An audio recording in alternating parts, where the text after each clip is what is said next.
مختار نامہ، بہت سارے لوگ وہ مختار نامہ دیکھ دیکھ کے شیعات کی طرف جا رہے ہیں. ان بیچاروں کو کیا معلوم کہ اصل تاریخ کیا ہے، کتابوں میں کیا لکھا ہے. اب سیریل والے جیسا بنا رہے، اسی کو ہسٹری سمجھ رہے ہیں. یہ لوگوں کا ذہن ہو گیا ہے. حالانکہ مختار ثقفی ایک نگیٹو کردار کا آدمی ہے تاریخ میں، اس کو ہیرو بنا کر پیش کیا گیا ہے. جبکہ معتبر روایتوں میں مستند کتابوں اس کے بارے میں ابن حافظ ابن کثیر نے البدایہ والنہایہ جلد نمبر 8 صفحہ 24 پہ لکھا کہ سعد بن مسعود ثقفی اپنے بھتیجے پر اعتماد کر رہا ہے. رات میں یہ تنہائی میں اپنے چچا کے پاس آتا ہے، کہتا ہے چچا میں ایک بہت فائدے کی بات لے کر آیا ہوں. کہا کیا فائدہ ہے؟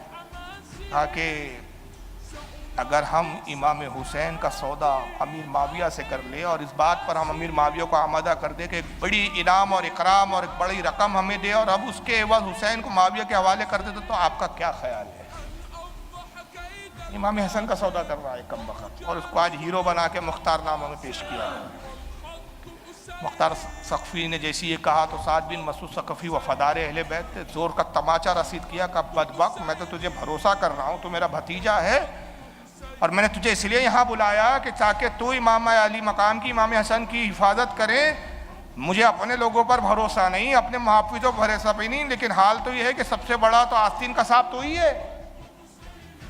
خبردار نکل جا میرے محل سے، اگر میں نے تجھے دیکھا تو قتل کر دوں گا. مختار کو وہاں سے نکال دیا اس نے. بہرحال وہاں سعد بن مسعود ثقفی نے علاج کروایا، حکیم طبیب بلائے، بہت مشکل سے آپ کی جان بچی، بہت مشکل سے اس زہر کے اثر کو سائل کیا گیا. بڑا شدید زخم تھا، شدید جو ہے زہر کا اثر ہوا. بہت مشکل ہے جب امام حسن اس چیز سے باہر آئے تو پھر آپ نے وہاں سے کوچ کرنا مناسب سمجھا اور آپ نے کہا کہ اب ایک علاقے میں ٹھہرنا مناسب نہیں ہے.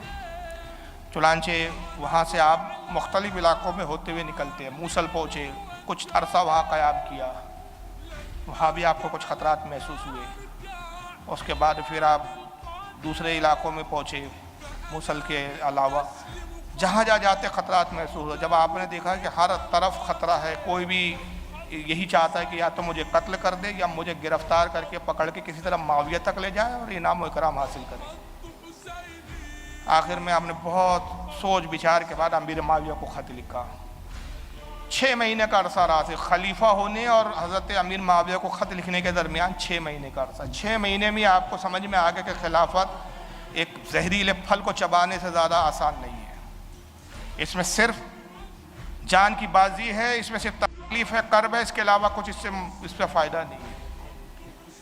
تو آپ نے خلافت سے اپنا جی کو ہٹا دیا اور امیر معاویہ کو خط لکھا کہ میں صلح کرنا چاہتا ہوں اور اپنے خلافت کے دعوے سے دستبردار ہونا چاہتا ہوں.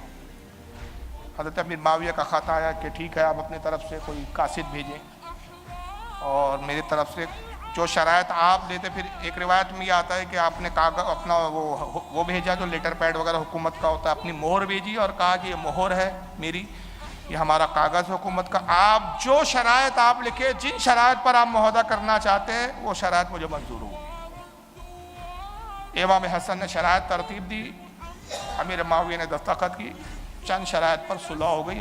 6 ماہ کی خلافت کے بعد امام حسن خلافت کے عہدے سے دستبردار ہو گئے. اب اس میں اصل میں حکمت بھی تھی بہت ساری. حکمت کیا تھی؟ رسول اللہ کی پیشن گوئی تھی.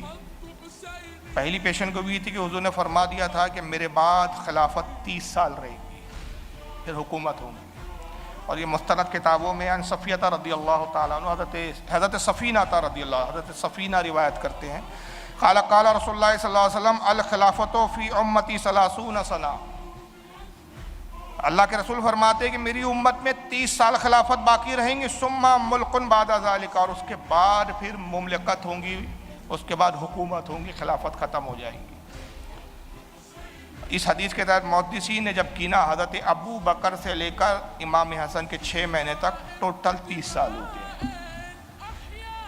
کوئی رسول اللہ کی ایک پیشن گوئی تو پہلے یہی تھی کہ 30 سال سے زیادہ خلافت نہیں چلے گی.